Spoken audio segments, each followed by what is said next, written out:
താലയിൽ നിന്ന് മാത്രമേ പ്രതീക്ഷിക്കാൻ പാടുള്ളൂ. അത് സൃഷ്ടികളിൽ നിന്ന് പ്രതീക്ഷിച്ചാൽ ശിർക്കാണ് എന്ന് പറഞ്ഞിരുന്നു. അതേപോലെ തന്നെ മനുഷ്യ കഴിവിന് അതീതം എന്നത് സൃഷ്ടി കഴിവിന് അതീതമായത് ചോദിക്കലാണ് പ്രാർത്ഥന എന്ന നിർവചനം വന്നു. അതോടുകൂടി പൊളിഞ്ഞുപോയി. സത്യത്തിൽ രണ്ട് നിർവചനവും തൗഹീദ് തകരാത്ത നിർവചനമാണ്. നമ്മളിൽ ചില ആളുകളും വിചാരിച്ചു ഈ ഇസ്ലാം മാസികയിലെ ലേഖനത്തിന് ശേഷമാണ് നമ്മളിപ്പോൾ ഈ പ്രതിസന്ധി ആകെപ്പാടെ തരണം ചെയ്തത് എന്നാണ്. എന്താ ചില ആളുകളുടെയൊക്കെ സന്ദർഭോചിതമായ ഇടപെടലുകളും പിന്നെ വാക്കുകൾ കൊണ്ട് ചില കുത്തിത്തിരിപ്പുകളൊക്കെ നടത്തിയപ്പോൾ ചില ആളുകൾക്ക് അങ്ങനെ തോന്നിപ്പോയതാണ്. സത്യത്തിൽ ആ രണ്ട് നിർവചനവും പരസ്പര വൈരുദ്ധ്യമല്ല, ഒരിക്കലും തന്നെ നിലപാട് മാറ്റാൻ വേണ്ടി കൊണ്ടുവന്നതുമല്ല. അത് നീ പറഞ്ഞത് കൊണ്ട് ഞങ്ങൾക്ക് സ്വീകാര്യമല്ല എന്നായിരിക്കും ഇപ്പോൾ പല ആളുകളും ചിന്തിക്കുക. കാരണം പുറത്തുള്ള ആളുകളും പറയും അത് മുജാഹിദ് പ്രസ്ഥാനത്തെ നേതാക്കന്മാർ പറയണ്ടേ. മുജാഹിദ് പ്രസ്ഥാനത്തിലെ എല്ലാ ആളുകളും വിചാരിക്കും അത് ഇത്ര പോകുന്ന പജ്ജ പറയേണ്ടത് നമുക്ക് നമ്മളെ നേതാക്കന്മാരില്ലേന്നാ. എന്നാൽ ഇസ്ലാഹി പ്രസ്ഥാനത്തിൽ മുടിചൂടാമന്നനായ, അതുപോലെ തന്നെ സഹോദരങ്ങളെ അമരക്കാരനായ, അതുപോലെ തന്നെ ഞങ്ങളുടെ പ്രസ്ഥാനത്തിലെ തലതൊട്ടപ്പനായ വലിയ നേതാവ് അബ്ദുറഹ്മാൻ സലഫി, അബ്ദുറഹ്മാൻ സലഫി ഈ വിമർശനങ്ങൾക്ക് ആധികാരികമായി മറുപടി കൊടുക്കുന്നത് നിങ്ങൾ ആദ്യം ഒന്ന് കേൾക്കുക. അപ്പോൾ ഖുറാഫികൾ മടവൂരികളെ ഉപയോഗിച്ച് ഇറക്കിയ ഡോക്യുമെൻ്ററിയിൽ പറഞ്ഞ ആ വിമർശനവും ഇപ്പോൾ നൗഷാദ് ഹസനി മുജാഹിദുകളെ ഇട്ട് കസർത്തിയതൊക്കെ അവിടെ തന്നെ പൊളിയും. അതൊന്ന് കേട്ടോളൂ. മടവൂരികൾ നമ്മളെ സംബന്ധിച്ച് ആദ്യമൊക്കെ നമ്മൾ മനുഷ്യ കഴിവിനപ്പുറം എന്നാണ് പ്രാർത്ഥനയ്ക്ക് നിർവചനം നൽകിയെങ്കിൽ ഈ ജിന്നിൻ്റെ വിഷയം വന്നതിന് ശേഷം മനുഷ്യ സൃഷ്ടികൾക്കപ്പുറം എന്ന് പറയുന്നുണ്ട്. ഈ വാദം ശരിയാണോ? അവർ ഉന്നയിക്കുന്നതിന് എന്താണ് മറുപടി പറയുക? നമ്മൾ ഉപയോഗിച്ച ഒരു വാചകവും തിരുത്തേണ്ട ആവശ്യമില്ല. ചില ആളുകൾക്ക് അങ്ങനെ ഒരു തോന്നലാണ്. പണ്ടത്തെ പ്രയോഗങ്ങളെക്കാൾ നല്ല ചില പുതിയ പ്രയോഗങ്ങൾ എന്നുള്ള നിലക്ക് ആരെങ്കിലും ചിലപ്പോൾ ഉപയോഗിച്ചിട്ടുണ്ടാകാം. മനുഷ്യ കഴിവിന് അതീതമായ എന്ന് പറഞ്ഞാൽ അതുകൊണ്ട് ഉദ്ദേശിക്കുന്നത് മനുഷ്യൻ ഒരു സൃഷ്ടിയാണ്. അപ്പോൾ ഒരു മനുഷ്യനോട് അവൻ്റെ കഴിവിന് അതീതമായ കാര്യങ്ങളുണ്ട്. ഇതുപോലെ ഏതൊരു സൃഷ്ടിയോടും ആ സൃഷ്ടിയുടെ കഴിവിന് അതീതമായ കാര്യങ്ങൾ ആവശ്യപ്പെടുക എന്നതുകൊണ്ടുള്ള വിവക്ഷ കാര്യകാരണ ബന്ധങ്ങൾക്ക് അതീതമായ പ്രാപഞ്ചിക നിയമങ്ങൾക്ക് അതീതമായ കാര്യങ്ങളിൽ അവരോട് സഹായം ആവശ്യപ്പെടുക, പ്രാർത്ഥിക്കുക എന്നതാണ്. അതാണ് ശിർക്ക്. അപ്പം മുമ്പ് ഉപയോഗിച്ച വാചകങ്ങൾ തിരുത്തേണ്ടതോ അങ്ങനെ തിരുത്തുന്ന ഒരവസ്ഥയോ നമ്മളെ സംബന്ധിച്ചിടത്തോളം അല്ല. നമ്മളൊക്കെ എപ്പോഴും ആ പണ്ട് പറഞ്ഞ അത് തന്നെ പറയാറുള്ളത്. അതിങ്ങനെ ആരെങ്കിലും എഴുതുമ്പോൾ മാറിപ്പോയിട്ടുണ്ടെങ്കിൽ അതിൻ്റെ പിന്നാലെ ചില ആളുകൾ ഇത്തരം സംശയങ്ങളും ചോദ്യങ്ങളുമായിട്ട് കൂടുന്നു എന്ന് മാത്രമേ ഉള്ളൂ. അപ്പം നമുക്കത് തിരുത്തേണ്ട ഒരാവശ്യമല്ല. ഇനിയിപ്പോൾ ഒരാൾ മനുഷ്യ കഴിവിന് അതീതമായ എന്നതിന് പകരം സൃഷ്ടികളുടെ കഴിവിന് അതീതമായ എന്ന് എഴുതിപ്പോയാൽ ആദ്യം പറഞ്ഞത് തെറ്റും രണ്ടാമത്തേത് ശരിയും എന്ന് അതിന് അർത്ഥമില്ല. ഇതുകൊണ്ട് രണ്ടും പരസ്പര വൈരുദ്ധ്യങ്ങൾ ഉണ്ടാകുന്നുമില്ല എന്നതാണ്. അപ്പൊ സഹോദരങ്ങളെ, മനുഷ്യ കഴിവിന് അതീതം എന്ന് പറഞ്ഞാലും സൃഷ്ടി കഴിവിന് അതീതം എന്ന് പറഞ്ഞാലും പ്രാർത്ഥന നിർവചനം അവിടെ കൃത്യമാണ് എന്നാണ്. പിന്നെ മൂപ്പര് പറയുന്നത് നമ്മളൊക്കെ ആ പണ്ട് പറഞ്ഞു പോകുന്ന അതെങ്ങനെ പറയാറില്ല. പണ്ട് പറഞ്ഞു പോകുന്നത് സഹോദരങ്ങളെ വെറും മനുഷ്യ കഴിവിന് അതീതമായത് ചോദിക്കലാണ് പ്രാർത്ഥന എന്നല്ല. അത് കുഞ്ഞുമുമ്പിൻ്റെ കുഞ്ഞീദ് മദനിയുടെ ഒരു പുസ്തകത്തിൽ പ്രാർത്ഥനയ്ക്ക് നിർവചനം എഴുതിയപ്പോൾ അക്സാഹായത്തിൽ ഖുദൂഇ വതദല്ലുൽ, അങ്ങേയറ്റത്തെ വിനയവും വണക്കവും ഉദ്ദേശിച്ചുകൊണ്ടൊരു വിളി എപ്പോഴാണ് വരിക എന്ന് വിശദീകരിച്ചുകൊണ്ട് അദ്ദേഹം പറഞ്ഞ ഒരു ഉദാഹരണം ഉണ്ട്. ഏതാ? വയനാട് ചുരത്തിലൂടെ ഒരു വണ്ടി പോകുമ്പോൾ ബ്രേക്ക് പൊട്ടി വീണാൽ അവിടെ മനുഷ്യാതീത സൃഷ്ടിയെ എന്ന് പറഞ്ഞാൽ അവിടെ ഉദ്ദേശിക്കുന്നത് എന്താ ഉദ്ദേശിക്കുന്നത്? മനുഷ്യനുമായി ബന്ധപ്പെട്ട എല്ലാ കഴിവുകളും അവിടെ അവസാനിച്ചു. ഈ ഒരു അപകടത്തിൽ നിന്ന് ഇനി യഥാർത്ഥത്തിൽ അവിടെ രക്ഷിക്കുവാൻ പടച്ചു തമ്പുരാനല്ലാതെ സാധിക്കൂല എന്ന് ബോധ്യപ്പെടുന്നൊരു സമയത്ത് ഹൃദയത്തിൽ നിന്ന് അഗാധമായി ഉയരുന്നൊരു വിളി, ആ വിളിയെപ്പറ്റി അവിടെ വിശദീകരിച്ചപ്പോൾ അദ്ദേഹം വിശദീകരിച്ചതെന്താ? മനുഷ്യാതീത കഴിവിനപ്പുറത്തുള്ള സൃഷ്ടിന. അപ്പൊ ഇപ്പോൾ മനുഷ്യ കഴിവിന് അതീതമായി ചോദിക്കലാണ് യഥാർത്ഥത്തിൽ പ്രാർത്ഥന എന്ന് പറയുമ്പോൾ ജിന്നിനെയും മലക്കിനെയും വിളിക്കാം എന്ന് നിങ്ങൾ സമ്മതിച്ചതോടുകൂടി നിങ്ങളുടെ നിർവചനം പൊളിഞ്ഞു എന്ന് വരുത്തി തീർക്കാൻ സത്യത്തിൽ കുഞ്ഞീദ് മദനിയുടെ പുസ്തകം ദുരുപയോഗം ചെയ്യാണ് ഖുറാഫികൾ ചെയ്യുന്നത്. അത് ഉപയോഗിച്ചിട്ടാണ് ചില ആളുകൾ പറയുന്നത് നമ്മൾ പറഞ്ഞതൊക്കെ പണ്ട് അങ്ങനെ തന്നെ എഴുതൂ, പിന്നെ ചില ആളുകളൊക്കെ എഴുതിയപ്പോൾ മാറിപ്പോയെങ്കിൽ അതിൻ്റെ പിന്നാലെ പോകണ്ട. സത്യത്തിൽ 1944 കാലഘട്ടങ്ങളിൽ 1950 കാലഘട്ടങ്ങളിൽ 60കളിൽ ഒക്കെ സഹോദരങ്ങളെ പുസ്തകങ്ങളിലും സംവാദ വ്യവസ്ഥകളിലൊക്കെ നമ്മൾ എഴുതി പോകുന്നത് എന്താണ്? പ്രാർത്ഥനയുടെ നിർവചനം എഴുതിയപ്പോൾ സൃഷ്ടികവിന് അതീതമായ കാര്യങ്ങൾ അത് സൃഷ്ടികളോട് തേടുമ്പോൾ ശിർക്കായി, അതേപോലെ തന്നെ അല്ലാഹു തആലയോട് തേടുമ്പോൾ അത് തൗഹീദായി. അപ്പോൾ ഇവിടെ നമ്മൾ കൃത്യമായി സൃഷ്ടികവിന് അതീതമായത് ചോദിക്കലാണ് പ്രാർത്ഥന എന്നത് 2007 ഇസ്ലാം മാസികയ്ക്ക് ശേഷം ജിന്നിനെയും മലക്കിനെയും വിളിച്ചു തരാനുള്ള സൗകര്യത്തിന് വേണ്ടി മാറ്റിയതാണ് എന്നത് നിങ്ങൾ ഒരിക്കലും തന്നെ തെറ്റിദ്ധരിക്കരുത്. അത്രയും സലഫി തന്നെ വ്യക്തമായി പറഞ്ഞു, രണ്ടും പറഞ്ഞാലും പരസ്പര വൈരുദ്ധ്യമല്ല. പിന്നെ അദ്ദേഹം പറയുകയാണെന്ന് നമ്മളൊക്കെ പണ്ട് പറഞ്ഞത് തന്നെ പറയാറുള്ളത്. കാരണം എന്താ വെച്ചാൽ അദ്ദേഹത്തെ സംബന്ധിച്ചിടത്തോളം ആദ്യകാലത്തൊക്കെ ഇപ്പോൾ ഈ വാഴക്കാട് പോലെയുള്ള സ്ഥലങ്ങളിലൊക്കെ അനവധി ഖണ്ഡനം നടത്തി ദാവാരംഗത്ത് സജീവമായി നിറഞ്ഞു നിന്നിരുന്നു. പിന്നെ ഇപ്പോൾ അദ്ദേഹത്തെ സംബന്ധിച്ചിടത്തോളം സംഘടനയുടെ ഒരുപാട് ചുമതലകൾ അദ്ദേഹത്തിന് മുതുകിൽ വന്നിട്ട് അമർന്ന് ഞെരിഞ്ഞ് പ്രയാസപ്പെടുന്നൊരു ഘട്ടത്തിലാണ്. അതുകൊണ്ട് അദ്ദേഹം ഇപ്പോൾ ദേവാരംഗത്തില്ല. അപ്പോൾ ആ ദേവാരംഗത്തില്ലാത്തതുകൊണ്ട് ചിലപ്പോൾ ഈ നിർവചനങ്ങളും അതുപോലെ തന്നെ ഈ പഴയ പുസ്തകങ്ങളൊന്നും വായിക്കാൻ മൂപ്പരസം സാധിച്ചിട്ടുണ്ടാവില്ല. അതുകൊണ്ട് മാത്രം പറഞ്ഞാണ്, അല്ലാതെ പഴയ കാലത്ത് അങ്ങനെ ഒരു അഭിപ്രായം ഇല്ലായിരുന്നു. ഇപ്പോൾ പുതിയതായി ഉണ്ടാക്കിയതാണ്, എങ്കിലും അത് രണ്ടും പരസ്പര വൈരുദ്ധ്യമല്ല എന്നൊക്കെ പറയേണ്ടി വന്നത്. എന്നാൽ മുജാഹിദ് പ്രസ്ഥാനത്തിൻ്റെ എക്കാലത്തെയും നിലപാടുകൾ എന്താണ് എന്ന് വ്യക്തമായി ഈ വിമർശനങ്ങൾക്ക് സഹോദരങ്ങളെ പ്രസ്ഥാനത്തിൽ നിന്ന് സക്കരിയ സലാഹി പുറത്താകുന്നതിന് മുമ്പ് തന്നെ മടവൂരികൾക്കും കുബൂരികൾക്കും നൽകിയ മറുപടി ഉണ്ട്. ആ മറുപടി ഒന്ന് നിങ്ങൾ കേട്ടോളൂ. പറഞ്ഞിരുന്നത് മനുഷ്യ കഴിവിനതീതമായ കാര്യങ്ങളിൽ ഗുണമോ അഭൗതികമായ മാർഗത്തിലൂടെ ഗുണമോ ദോഷമോ ചെയ്യാൻ സാധിക്കുമെന്ന വിശ്വാസത്തോടു കൂടി മനുഷ്യ കഴിവിനതീതമായ കാര്യങ്ങളിൽ ആരോടെങ്കിലും സഹായം തേടിയാൽ, അഭ്യർത്ഥന നടത്തിയാൽ അതാണ് പ്രാർത്ഥന എന്നാണ് മുമ്പ് പറഞ്ഞിരുന്നത്. ഇപ്പോൾ അത് മാറ്റി എന്നാണ്. എന്നാ പിന്നെ മനുഷ്യ കഴിവിന് അതീതമായ എന്നിടത്ത് സൃഷ്ടികളെ കഴിവിന് അതീതമായ എന്ന് തന്നെ പറഞ്ഞാൽ പോരായിരുന്നോ? വാസ്തവത്തിൽ ഇങ്ങനെ നമ്മൾ പ്രയോഗിക്കാനുള്ള കാരണം എന്താണെന്നറിയോ? ഇവിടെ മുസ്ലിമീങ്ങളിലെ ശിർക്ക് ചെയ്യുന്ന എല്ലാ ആളുകളും അല്ലാഹുവല്ലാത്തവരെ വിളിച്ചു പ്രാർത്ഥിക്കുന്നു. വിളിച്ചു പ്രാർത്ഥിക്കപ്പെടുന്നവർ മനുഷ്യരിൽപ്പെട്ട മഹാന്മാരാണ്. ബദരീങ്ങള്, മമ്പറത്തെ തങ്ങള്, മൊഹ്യദ്ദീൻ ഷെയ്ഖ്, റിഫായി ഷെയ്ഖ് തുടങ്ങി അല്ലാഹുവല്ലാതെ ആരാധിക്കപ്പെടുന്നവരൊക്കെ മനുഷ്യന്മാരാണ്. അതുകൊണ്ട് നമ്മൾ അവരോട് ചോദിക്കുന്നു, ജനങ്ങളെ, നിങ്ങൾ ഈ ചോദിക്കുന്ന കാര്യം കേവലം മനുഷ്യനായ ബദരീങ്ങൾക്കോ അല്ലെങ്കിൽ മൊഹ്യദ്ദീൻ ഷെയ്ഖിനോ മമ്പറത്തങ്ങൾക്കോ തരാൻ സാധിക്കുമോ? ഒരിക്കലുമില്ല. അതുകൊണ്ട് മനുഷ്യ കഴിവിനപ്പുറത്തുള്ള കാര്യങ്ങൾ അവരോട് ചോദിച്ചിട്ട് കാര്യമില്ല എന്ന് വ്യക്തമാക്കാനാണ് മനുഷ്യ കഴിവിന് അതീതമായ എന്ന വാക്ക് നമ്മൾ ഉപയോഗിച്ചത്. പക്ഷേ ആ വാക്കിൽ കടിച്ചു തൂക്കിക്കൊണ്ട് സൃഷ്ടികളെ കഴിവിന് അതീതമായ എന്നത് ഇപ്പോൾ പുതുതായി ഉണ്ടാക്കിയതാണ്. ജിന്ന് വിഷയം വന്നപ്പോ ജിന്നുകളോട് സഹായം തേടുന്നത് തെറ്റല്ല എന്ന് പറയാൻ വേണ്ടി പുതുതായിട്ട് ഇവർ കണ്ടുപിടിച്ചതാണ് എന്നാണ് പറയുന്നത്. ഞാൻ എന്റെ മറുപടിയിൽ 1944 നമ്മൾ ഇറക്കിയ കണ്ണൂരിൽ അബ്ദുൽ ഖാദർ മൗലവി എഴുതിയ അത്തൗഹീദ് എന്ന പുസ്തകത്തിൽ നിന്ന് ഞാൻ ഉദ്ധരിച്ചിരുന്നു. ഭാഷയിൽ നിശ്ചയിച്ചിട്ടില്ല എന്ന് സങ്കല്പിച്ചാൽ തന്നെയും മതപരമായി ദുആ എന്ന പദം പ്രസ്തുത സംബോധനത്തിന് വേണ്ടി നിശ്ചയിച്ചിട്ടുള്ളതാണ്.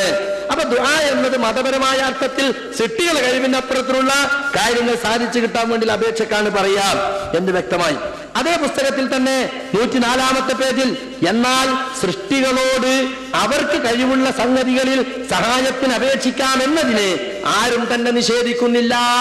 സൃഷ്ടികളോട് അവർക്ക് കഴിവുള്ള സംഗതികളിൽ സഹായത്തിന് അപേക്ഷിക്കാമെന്നതിനെ ആരും തന്നെ നിഷേധിക്കുന്നില്ല. അപ്പൊ സൃഷ്ടികളെ കഴിവിന് അതീതം എന്നുള്ളത് ഇപ്പോ ഞാനോ അനസ് മൗലവിയോ അബ്ദുൽ ജബ്ബാർ മൗലവിയോ കണ്ടുപിടിച്ചതല്ല. 1944 നമ്മൾ എഴുതിയിട്ടുണ്ട്. തീർന്നില്ല.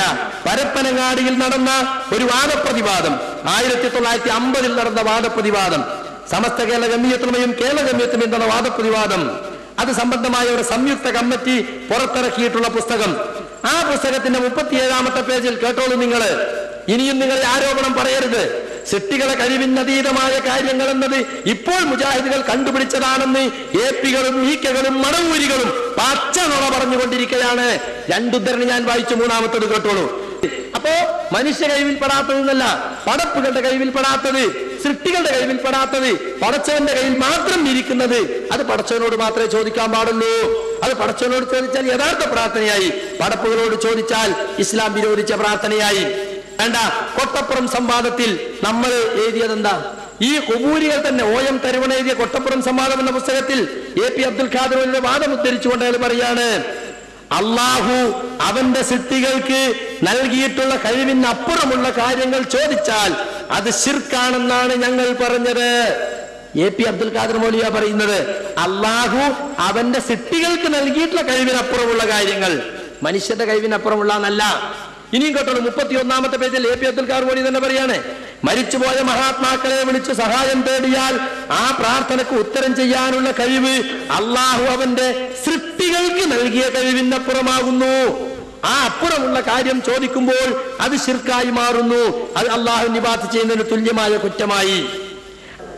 കണ്ടോ, വളരെ വ്യക്തമായി സൃഷ്ടികളെ കഴിവിനപ്പുറമുള്ള കാര്യമെന്ന് 1944-ലും അതുപോലെ തന്നെ 50-ലും പിന്നീട് 25 കൊല്ലം മുമ്പ് നടന്ന കൊട്ടപ്പുറം സംവാദത്തിലുമൊക്കെ നമ്മൾ വ്യക്തമായി പറഞ്ഞു പഠിപ്പിച്ചിട്ടുള്ള കാര്യമാണ്. അപ്പൊ സഹോദരങ്ങളെ, സൃഷ്ടികവിനപ്പുറത്തുള്ള കാര്യങ്ങൾ ചോദിക്കലാണ് പ്രാർത്ഥന എന്ന് വളരെ കൃത്യമായി മുജാഹിദ് പണ്ഡിതന്മാർ വളരെ മുമ്പ് തന്നെ പറഞ്ഞു പോകുന്ന ഒരു കാര്യമാണ്, ഒരു തത്വമാണ്. അത് എന്തുകൊണ്ടാണ് മനുഷ്യ കഴിവിന് അതീതമായത് സൃഷ്ടികളോട് ചോദിക്കലാണ് പ്രാർത്ഥന എന്ന് പറഞ്ഞാൽ, യഥാർത്ഥത്തിൽ ഈ ദുർബലമായ റിപ്പോർട്ടിലൂടെയും ഹസനായ റിപ്പോർട്ടിലൂടെയൊക്കെ കടന്നു വന്ന യാ ഇബാദല്ലാ ഈനൂനി എന്ന ഹദീസ് ഇവിടെ ഉണ്ട്. വിജനമായ പ്രദേശത്ത് വെച്ചുകൊണ്ട് മനുഷ്യരാരുമില്ലാത്തിടത്ത് മലക്കുകളും ജിന്നുകളും ഉള്ളിടത്ത് വെച്ച് അവിടെ അള്ളാഹുവിന്റെ അടിമകളെ എന്ന് വിളിച്ചു പറയുമ്പോൾ അത് ഈ മുസ്ലിയാക്കന്മാരെന്ത് ചെയ്യും? അത് എടുത്ത് ഉദ്ധരിക്കും. മനുഷ്യ കഴിവിന് അതീതമായി ചോദിക്കലാണ് യഥാർത്ഥത്തിൽ പ്രാർത്ഥന എന്നും അവരിൽ നിന്ന് ഗുണമോ ദോഷമോ മനുഷ്യ കഴിവിന് അതീതമായ രൂപത്തിൽ ഗുണമോ ദോഷമോ ചെയ്യാൻ യഥാർത്ഥത്തിൽ അള്ളാഹു താലക്ക് മാത്രമേ കഴിയുകയുള്ളൂ എന്നും പറഞ്ഞ് ഭാഷാ പരിമിതിയിൽ കടിച്ചു തൂങ്ങിയാൽ യഥാർത്ഥത്തിൽ ഈ ചോദ്യങ്ങളൊക്കെ വരും. ഏത്? ഇബാദല്ലാഹിന്റെ വിഷയം വരും. ഇമാം ബുഖാരി ധരിച്ച ഹാജറ റളിയല്ലാഹു അൻഹാ സഫാ മർവക്കിടയിൽ ഓടിയപ്പോൾ ഒരു ശബ്ദം കേട്ടു. ആ ശബ്ദത്തിനോട് എന്ന് പറഞ്ഞ് ഇസ്തിഹാസ ചെയ്തു. ആ ചോദിച്ചതും ശിർക്കാണെന്ന് നമ്മൾ സമ്മതിക്കേണ്ടി വരും. അങ്ങനെ സമ്മതിച്ചാൽ ഹാജർ റളിയല്ലാഹു അൻഹു ശിർക്ക് ചെയ്തില്ലേ? അത് റസൂലുള്ളാഹി സ്വല്ലല്ലാഹു അലൈഹി വസല്ലം ഉദ്ധരിച്ചില്ലേ? ഇമാം ബുഖാരി റിപ്പോർട്ട് ചെയ്തില്ലേ എന്ന് ചോദിച്ചാൽ പിന്നെ നമുക്ക് നിലക്കാൻ പറ്റുമോ? ഇല്ല. അതുപോലെ തന്നെ സിഹ്ർ, ആ സിഹ്ർ ഫലിക്കുമെന്ന് അഹ്ലു സുന്നത്തി വൽ ജമാഅത്തിന്റെ വീക്ഷണമാണ്.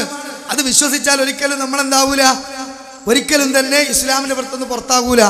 പക്ഷേ സഹോദരങ്ങളെ, അല്ലാഹു തആലയുടെ സൃഷ്ടികളിൽ മനുഷ്യരല്ലാത്ത മറ്റു സൃഷ്ടികൾ ഇവിടെ ഉണ്ട് എന്നും അവർക്ക് അല്ലാഹു തആല നൽകിയ കഴിവിന്റെ അടിസ്ഥാനത്തിൽ അവർ മനുഷ്യരെ സഹായിക്കുന്നുണ്ട്, അതിലൂടെ ഉപദ്രവവും അതുപോലെ ഉപകാരവും ചെയ്യുന്നുണ്ട് എന്നുള്ളത് കൃത്യമായി ഖുർആനും സുന്നത്തും പറഞ്ഞ കാര്യമാണ്.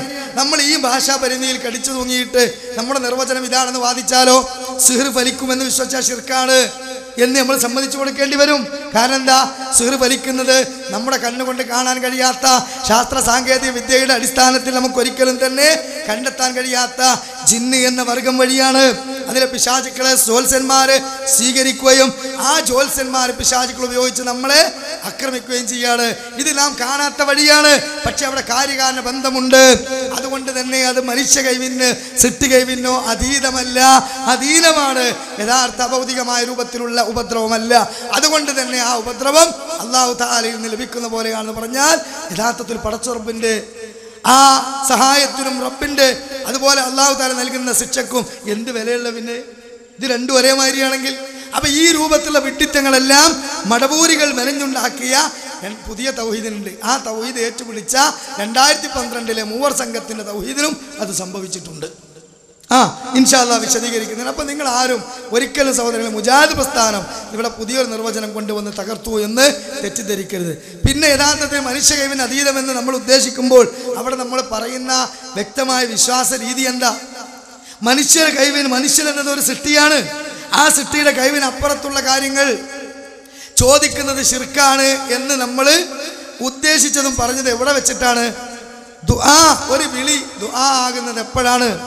ആ വിളിയുടെ രീതി രൂപങ്ങൾ പിന്നെ ഏത് രൂപത്തിലാണ് എന്നതാണ് നമ്മൾ പറഞ്ഞു കൊടുത്തത്. ഉദാഹരണമായി നമ്മളൊരു കുളത്തിൽ കുളിച്ചുകൊണ്ടിരിക്കുമ്പോൾ ആ കുളത്തിൽ നമ്മുടെ കാല് കുവച്ച് നമ്മൾ മുങ്ങിത്താകാൻ പോകുന്ന സമയത്ത് പ്രിയപ്പെട്ട സഹോദരങ്ങളെ, അവിടെ വെച്ചുകൊണ്ട് കരയിൽ നിൽക്കുന്ന ഒരു നാരായണനെ ഒരാൾ വിളിക്കുകയാണ്, നാരായണ നീ എന്നെ രക്ഷിക്കണേ എന്ന്. അതൊരു സഹായപ്പെടുത്തലാണ്, ഒരു തേട്ടമാണ്. പക്ഷെ ആ തേട്ടം അഭൗതികമായ മാർഗത്തിലൂടെയല്ല, കാര്യകാല ബന്ധത്തിന് അതീതമല്ല, അതുപോലെ തന്നെ സൃഷ്ടികളുടെ കഴിവിന് അപ്പുറത്തുമുള്ളതല്ല, ഇപ്പുറത്തുള്ളതാണ്. അതുകൊണ്ട് തന്നെ ആ വിളിയെ ഒരിക്കലും ഇസ്ലാം ശിർക്കാണ് എന്ന് പറഞ്ഞിട്ടില്ല. ആ വിളി നമുക്ക് നിഷിദ്ധമാക്കിയതാണ്, ശിർക്കിലേക്ക് പോകുന്ന വിളിയാണെന്ന് പറഞ്ഞിട്ടുണ്ടല്ലോ? ഇല്ല. അതുകൊണ്ട് നമ്മൾ വിളിക്കുന്നു, നാരായണൻ നമ്മളെ കാണുന്നു, കയറോ വടിയോ എന്തെങ്കിലും ഇട്ട് വന്നിട്ടോ അല്ലെങ്കിൽ മുമ്പ് നീന്തി വന്നിട്ടോ നമ്മളെ രക്ഷിക്കുന്നു. ഇത് നമുക്ക് ഇവിടെ കാര്യകാരണ ബന്ധത്തിന്റെ അടിസ്ഥാനത്തിൽ വ്യക്തമാകുന്നു. എന്നാൽ അവിടെ വെച്ചുകൊണ്ട് ഒരാള് പടച്ച തമ്പുരാനെ നീ എന്നെ രക്ഷിക്കണേ എന്ന് പറഞ്ഞാലോ അവിടെ അല്ലാഹു തആല നാരായണൻ വരുന്ന പോലെ വന്ന് നമ്മളെ രക്ഷിക്കുന്ന വിശ്വസിക്കുന്നത് അല്ല. നമുക്കൊരിക്കലും കാണാൻ കഴിയാത്ത രൂപത്തിലാണ് സഹായം വരുന്നത്. അതുകൊണ്ട് തന്നെ അവിടെ കാര്യകാല ബന്ധത്തിന്റെ പരിമിതികളൊന്നും അവിടെ ഇല്ല. കാരണം അത് അതീതമാണ്, അഭൗതികമാണ്, തികച്ചും അദൃശ്യമാണ്. അതുകൊണ്ട് തന്നെ ആ വിളി യഥാർത്ഥത്തിൽ അല്ലാഹു തആലക്ക് മാത്രം നൽകേണ്ടതാണ്. അതിനാണ് യഥാർത്ഥത്തിൽ പ്രാർത്ഥന എന്ന് പറയുക. എന്നാൽ അവിടെ വെച്ചുകൊണ്ട് ഒരാൾ മുഹീദ്ദീൻ ശൈഖേ എന്നെ രക്ഷിക്കണേ എന്ന് പറഞ്ഞാലോ നാരായണ വിളിക്കണ പോലെയല്ല, അവിടെ അല്ലാഹനെ വിളിക്കണ പോലെയാണ് ഉദ്ദേശം. കാരണം എന്താ? മുഹീദ്ദീൻ ശൈഖ് റഹ്മത്തുള്ളാഹി അലൈഹി അള്ളാഹുവിന്റെ സൃഷ്ടിയാണ്. ആ സൃഷ്ടി മരണപ്പെട്ടു പോയതാണ്. കാണാനോ കേൾക്കാനോ നമ്മെ വന്ന് രക്ഷിക്കുവാനോ അദ്ദേഹത്തിന് സാധ്യമല്ല. അതുകൊണ്ട് തന്നെ കാണാത്ത കേൾക്കാത്ത ഉപകാരം ചെയ്യാത്ത മരണപ്പെട്ടു പോയ മുഹീദ്ദീൻ ശൈഖിനെ വിളിക്കുമ്പോൾ കൊടുത്തിട്ടില്ലാത്ത കൈവിൽ നിന്നാ ചോദിക്കുന്നത്. അതുകൊണ്ട് തന്നെ തികച്ചും അവിടെ അഭൗതികത വരും, കാര്യകാരണ ബന്ധത്തിന് അതീതമാകും, യഥാർത്ഥ ഗൈബാകും.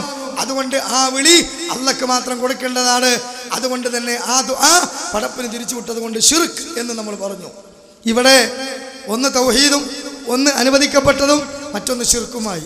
ഇതാണ് സഹോദരങ്ങളെ ഇവിടെ മുജാഹിദ് പ്രസ്ഥാനം മനുഷ്യ കഴിവിന് അതീതമായത് ചോദിക്കലാണ് ശിർക്ക് അല്ലെങ്കിൽ പ്രാർത്ഥന എന്ന് വിശദീകരിച്ചത്. അല്ലാത്ത ഒരു തത്വം മുജാഹിദുകൾ കുഞ്ഞിത് വന്നിരിക്കോ അതുപോലെ തന്നെ അത് വിശ്വസിക്കുന്ന ഒരാൾക്കോ അല്ല. അങ്ങനെ ഉണ്ടെങ്കിൽ വലിയൊരു മരക്കഷ്ണം നമുക്ക് പിടിക്കാൻ കഴിയാത്തത് ആനയെ കൊണ്ട് നമ്മൾ വലിപ്പിച്ചാൽ ആനയോട് സഹായം തേടും. മനുഷ്യന് കഴിയാത്തത് ആന എന്ന സൃഷ്ടിയോട് നമ്മൾ ചോദിച്ചാൽ അത് ശിർക്കാണെന്ന് മുജാഹിദുകൾ പറയണ്ടേ? പോലീസ് നായ ഉപയോഗിച്ചുകൊണ്ടൊരു കുറ്റവാളിയെ പിടിച്ചാൽ മനുഷ്യനെ കൊണ്ട് കഴിയാത്തൊരു കാര്യം പോലീസ് നായോട് തേടി അത് ശിർക്കാണെന്ന് പറയണ്ടേ? എന്താ മുസ്ലിയാക്കന്മാരെ മടവൂരികളെ നിങ്ങൾ ഈ പറയണത്? അങ്ങനെ ഒരു വാദം ഞങ്ങൾക്കുണ്ടോ? ഇല്ല. അപ്പൊ കോമൺ സെൻസിൽ എല്ലാ ആൾക്കാർക്കും അറിയാം നമ്മളവിടെ യഥാർത്ഥത്തിൽ ഉദ്ദേശിച്ചത് എന്താണെന്ന്. അപ്പോൾ ഈ നിർവചനം യഥാർത്ഥത്തിൽ പുതിയതായി കൊണ്ടുവന്ന് തകർക്കുകയാണ് മുജാഹിദ് പ്രസ്ഥാനത്തിന്റെ ആദർശത്തെ എന്ന് ഇന്ന് സ്റ്റേജ് കെട്ടി സമൂഹത്തിന് മുമ്പിൽ സഹോദരങ്ങളെ ജനങ്ങളെ തെറ്റിദ്ധരിപ്പിച്ച് മുവഹിദുകളെ ശിർക്ക് ആരോപിച്ച് നടക്കുന്ന ആളുകൾ കൂടി മനസ്സിലാക്കണമെന്നാണ് എനിക്ക് പറയാനുള്ളത്. ഇനി ഈ ഇസ്ലാഹ് മാസികയിൽ വന്നിട്ടുള്ളൊരു പരാമർശം, ആ പരാമർശം സത്യത്തിൽ അന്ധവിശ്വാസത്തിലേക്കുള്ള ഒരു വിളിയായിരുന്നു. ശിർക്കിലേക്ക് ജനങ്ങളെ കൊണ്ടുപോകാൻ അംർ ഇബ്നു ലുഹാ നാട്ടക്കുറ്റി നാട്ടിയ പോലെ അബ്ദുൽ ജബ്ബാർ മൗലവിയും ഇസ്ലാഹും കുത്തിയ ഒരു വടിയാണ് അല്ലെങ്കിൽ ഒരു നാട്ടക്കുറിയാണ് എന്നിവരെ ഇന്ന് ഹനീഫ് കായക്കുടി ജാമിഅ നബവിയിൽ വെച്ച് പ്രസംഗിക്കാം. എന്തുമാത്രം വലിയ അപകടകരമായ ഒരു പുതിയ വാദമാണത്. അവിടെ അബ്ദുൽ ജബ്ബാർ മൗലവി സത്യധാരയിലെ അമീദ് വൈസി അമ്പലക്കട എഴുതിയ അന്ധവിശ്വാസങ്ങളെ ശിർക്കിലേക്ക് വിളിക്കുന്ന ഈ നിർവചനങ്ങളെ വ്യക്തമായി തകർക്കാൻ വേണ്ടിയിട്ട് എഴുതിയതാണ്.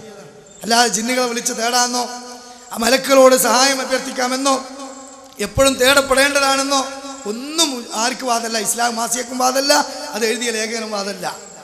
അതുകൊണ്ട് തന്നെ സഹോദരങ്ങളെ അന്ന് അത് മടവൂരികളും കുമൂരികളും ഉദ്ധരിച്ചപ്പോൾ വളരെ ആധികാരികമായി നമ്മൾ മറുപടി കൊടുത്തു പോന്നിട്ടുണ്ട്. ആ മറുപടി നിങ്ങൾ കൃത്യമായി അനസ് മുസ്ലിയാരുടെ വാചകത്തിലൂടെ ഒന്ന് കേൾക്കുക. ഒരു വലിയ കളവ്, ഒരു വലിയ ബഡായി. എന്താ ബഡായി എന്നറിയോ? കേട്ടോളൂ, അദ്ദേഹം ഒരു വലിയ ബഡായി പറയാൻ. മുജാഹിദ് പ്രസ്ഥാനം രാത്രി മാത്രമേ പകലും ജിന്നിനോട് സഹായം ചോദിക്കാനാണ്, പിശാചിനോട് ചോദിക്കാന്ന് പറയുന്നത്. ഇവർ പറയുന്നത് വിജനമായ മരുഭൂമിയിൽ നമ്മൾ അകപ്പെട്ടു. മരുഭൂമി എന്ന വലിയ കേസാണ് നമ്മുടെ നാടിന്റെ മാതിരി. മരുഭൂമിയിൽ അകപ്പെട്ടാൽ വഴി അറിയില്ലെങ്കിൽ ഒരു രക്ഷയില്ല, മരിച്ചു പോകുന്നേ വഴിയുള്ളൂ, വേറെ വഴിയില്ല. കാരണം എന്താ വെച്ചാൽ മരുഭൂമി ചുട്ടുപൊള്ളുന്ന മണൽക്കാടാണ്. ഒരു ആരും തുണക്കുണ്ടാവില്ല, റോഡും ഇല്ല, വഴിയില്ല, മനുഷ്യന്മാരില്ലാത്ത വിജനമായ പ്രദേശം. റോഡ് അറിഞ്ഞില്ലെങ്കിൽ വഴി അറിഞ്ഞില്ലെങ്കിൽ രക്ഷപ്പെടാൻ ഒരു വഴിയില്ല.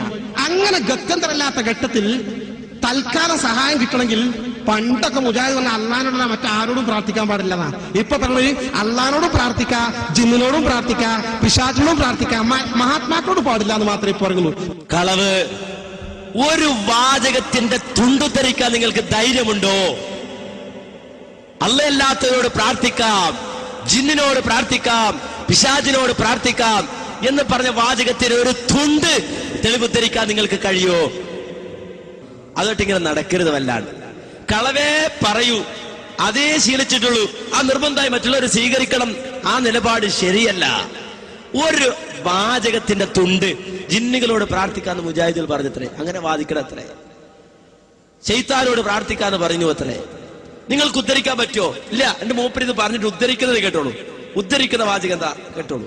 പറഞ്ഞത് എന്താ വെച്ചാല് അപ്പൊ കുടുങ്ങാണെങ്കിൽ ജിന്നിനോട് ചോദിച്ചോളും, ജിന്ന് വഴി കാണിച്ചു തരാൻ സാധ്യതയുണ്ട്, പിശാച് വഴി കാണിച്ചു തരാൻ സാധ്യതയുണ്ട്. ഞാൻ വായിച്ചു കേൾപ്പിക്കാം. പകൽ വെളിച്ചത്തിൽ വിജനമായ മരുഭൂമിയിലൂടെ വഴിയറിയാതെ നടന്നു നീങ്ങുന്ന ഒരാൾ പരിസരത്ത് ആരെയും കാണുന്നില്ല. ഇവിടെ എന്റെ ശബ്ദം കേൾക്കുന്ന ആരെങ്കിലും മനുഷ്യൻ, മലക്ക്, ജിന്ന് എന്നെ സഹായിക്കട്ടെ എന്ന് നനച്ച് പടപ്പുകളെ എന്നെ സഹായിക്കണേ, എനിക്ക് വഴി കാണിച്ചു തരണേ എന്ന് ഉച്ചത്തിൽ വിളിച്ചു പറയുന്നുവെങ്കിൽ അഭൗതിക മാർഗത്തിലുള്ള സഹായത്തേട്ടം അതിലില്ല, അതുകൊണ്ട് അത് ശിർക്കല്ല. ഇവർ പറയുന്നത് ഈ വഴിയറിയാതെ വിഷമിക്കുന്ന വിജനമായ മരുഭൂമിയിലെ മുസ്ലിം സഹോദരന് പിശാചിനോട് വഴി കാണിച്ചു തരാൻ, ജിന്നിനോട് വഴി കാണിച്ചു തരാൻ ആവശ്യപ്പെടാതെ പറയുന്നത്. കണ്ടോ, ആ വാചകം കോട്ടിവാട്ടാണ് അദ്ദേഹം. ഒരാൾ ഒരു വിജനമായ മരുഭൂമിയിൽ അകപ്പെട്ടു. ആ മരുഭൂമിയിൽ അകപ്പെട്ടു പോയ ഒരു മനുഷ്യൻ വിളിച്ചു പറയാൻ, ആരെങ്കിലും എന്നെ സഹായിക്കണേ എന്ന് വിളിച്ചു പറയാ. അപ്പൊ അയാൾ ഉദ്ദേശിക്കാൻ, എന്റെ ശബ്ദം കേൾക്കുന്ന മലക്കുണ്ടെങ്കിൽ മലക്ക് കേട്ടോട്ടെ, എന്റെ ശബ്ദം കേൾക്കുന്ന ജിന്നുണ്ടെങ്കിൽ ജിന്നും കേട്ടോട്ടെ, എന്റെ ശബ്ദം കേൾക്കുന്ന മനുഷ്യനുണ്ടെങ്കിൽ മനുഷ്യനും കേട്ടോട്ടെ എന്ന് വിചാരിച്ചിട്ട് അദ്ദേഹം വിളിച്ചു പറയുന്നത്. എങ്കിൽ അത് ശിർക്കല്ല, അബൗദികമല്ല, കാര്യകാരണ ബന്ധങ്ങൾക്ക് അതീതമല്ല. എന്താ തെറ്റതില്? ആ വാചകത്തിൽ അതിൽ നിന്ന് എവിടുന്നാ കിട്ടിയത്? ജിന്നുകളോട് പ്രാർത്ഥിക്കാൻ എവിടുന്നാ കിട്ടിയത്? എവിടുന്നാ കിട്ടിയത്? നേരത്തെ ഞാൻ പറഞ്ഞല്ലോ, അബൗദികം എന്ന് പറഞ്ഞാൽ എന്താണ്, മറഞ്ഞ വഴി എന്ന് പറഞ്ഞാൽ എന്താണ്, ഒയ്ബിയായത് എന്ന് പറഞ്ഞാൽ എന്താണ്, നേരത്തെ പറഞ്ഞല്ലോ. അപ്പോ ഒരു വാചകം കിട്ടിയതുപോലെ ഇത് എത്ര കൊല്ലം മുമ്പ് മുജാഹിദിൽ കൃത്യമായി ഇത് പറഞ്ഞു കൊടുക്കണ്ടേ? ഇവര് പണ്ടേ ചോദിക്കണ്ടേ? പണ്ടേ ഇവര് ചോദിക്കാണ്ട് ഈ ചോദ്യം എന്ത്? യാ ഇബാദല്ലാ എന്നില്ലേ മറിയ ഹാജറ ബീവി. ആ ഹാജറ ബീവി ഇതാ ആ സഭയുടെയും മർവയിലും ഇടപെടപ്പെട്ടപ്പോ ജിബ്രീൽ വന്ന് അവിടെ വന്ന് നിന്നപ്പോ അയ്സ് അയ്സ് എന്ന് ചോദിച്ചില്ലേ? അയ്സ് അയ്സ് എന്ന് ചോദിച്ചില്ലേ? അന്ന് മുതൽ മുജാഹിദിൽ മറുപടി പറയാം. വീണ്ടും ഇവർ ചോദിക്കും, സുലൈമാൻ നബിയുടെ മുന്നിൽ ജിന്നുകൾ ഉണ്ടായിരുന്നില്ലേ? സുലൈമാൻ നബി ചോദിച്ചില്ലേ അവരോട്, അയ്യുക്കും അർഷിഹാ, ആരാണ് അർഷിങ് കൊണ്ടുവരിക എന്ന് ചോദിച്ചില്ലേ? ഇവര് പണ്ടേ ചോദിക്കണേ. അന്ന് മുതൽ മുജാഹിദിൽ മറുപടി ഉണ്ട്. എത്രയോ വർഷങ്ങൾക്ക് മുമ്പ് മാത്രല്ല, അന്ന് ശബാബിൽ എന്നൊരു ചോദ്യമുണ്ട്, ഇതേ ചോദ്യം തന്നെ. 1983 ആ കാലയളവ്, 90 ഇടയിലുള്ള കാലയളവിൽ ശബാബിൽ വന്ന ചോദ്യം. ആ ചോദ്യോത്തരം തൗഹീദ്, പ്രാർത്ഥന, തൗഹീദ്, ചോദ്യങ്ങൾക്ക് മറുപടി എന്ന യുവത പ്രസിദ്ധീകരിക്കുന്ന പുസ്തകം ഇപ്പോഴും വെക്കുന്നുണ്ട്. നിങ്ങൾക്ക് വാങ്ങാൻ കിട്ടുന്ന പുസ്തകം നിങ്ങൾ വായിച്ചു നോക്ക്, അവിടെയുണ്ട് ഇത്. ഈ വാചകം കേട്ടോളൂ. ജിന്നുകൾ അള്ളാഹുവിന്റെ അടിമകളാണ്. ഖുറാഫിയുടെ ചോദ്യത്തിന് മറുപടി പറയാ. ജിന്നുകൾ അള്ളാഹുവിന്റെ അടിമകളാണ്. അവരുടെ അസ്തിത്വത്തെയോ കഴിവുകളെയോ സംബന്ധിച്ച് വിശദ വിവരങ്ങൾ ഖുർആനിലോ പ്രാമാണികമായ ഹദീസിലോ ഇല്ല. സുലൈമാൻ നബി അലൈഹിസ്സലാത്തു വസ്സലാം ജിന്നുകളെ കൊണ്ട് ജോലി ചെയ്യിപ്പിച്ചിരുന്നു. അവരോട് പല കാര്യങ്ങളും ആവശ്യപ്പെട്ടിരുന്നു. ഇനി അടുത്ത വാചകം കേട്ടോ. എന്നാൽ അദ്ദേഹം ജിന്നിനോട് പ്രാർത്ഥിച്ചുവെന്ന് ഖുർആനിലോ ഹദീസിലോ പറഞ്ഞിട്ടില്ല. അടുത്ത വാചകം കേട്ടോ. അതുപോലെ വിജന പ്രദേശത്ത് ഉണ്ടായേക്കാൻ ഇടയുള്ള ജിന്നുകളും മലക്കുകളും ഉൾപ്പെടെയുള്ള സൃഷ്ടികളോട് അവർക്ക് കഴിവ് നൽകപ്പെട്ട വിഷയത്തിൽ സഹായം ആവശ്യപ്പെട്ടാൽ അതും പ്രാർത്ഥനയാണെന്ന് പറയാവുന്നതല്ല. ഇത് ശബാബിനും കൃത്യമായി മുമ്പ് എഴുതിയതാ. ആ ചോദ്യോത്തരം തന്നെ യുവത പ്രസിദ്ധീകരിക്കുന്ന പ്രാർത്ഥന തൗഹീദ് ചോദ്യങ്ങൾക്ക് മറുപടി ഇന്നും ബുക്ക് സ്റ്റാളിൽ ചെന്നാൽ കിട്ടും. അതിൽ വരെ മുജാഹിദിൽ കൃത്യം കണ്ടോ.